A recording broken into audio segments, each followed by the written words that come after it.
আমাদের জীবনে সোলমেট বা সঙ্গী বা সঙ্গিনী এমন হওয়া উচিত যেমন আয়না, অর্থাৎ মিরর। আপনি যখন মিররের সামনে দাঁড়ান তখন কিন্তু সত্যটা সামনে আসে, আপনি কেমন বা কি।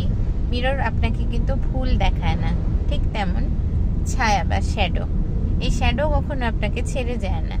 তো লাইফটা হচ্ছে এরকম, আপনার জীবনে যদি এরকম কোনো বন্ধু বা পরিচিত জন বা প্রিয়জন থাকে বা সোলমেট থাকে, তাহলে তাকে সবসময় রেখে দিন। কারণ কি, আয়না আর শ্যাডোর মতো। তা বন্ধু বা প্রিয়জন হবে মিরর আর শ্যাডো। এই দুইটা কখনোই আপনাকে মিথ্যা দেখাবে না, সবসময় রিয়েলিটি দেখাবে, এবং শ্যাডো সবসময় আপনার সাথে থাকবে। তো সবকিছু মিলে এরকম কাউকে যদি থাকে, তাহলে অবভিয়াসলি আপনি খুবই ভালো এবং হ্যাপি থাকবেন। এবং আমাদের সবার জীবনে এরকম বন্ধু পাওয়া কিন্তু খুবই টাফ, এবং আমাদের সবার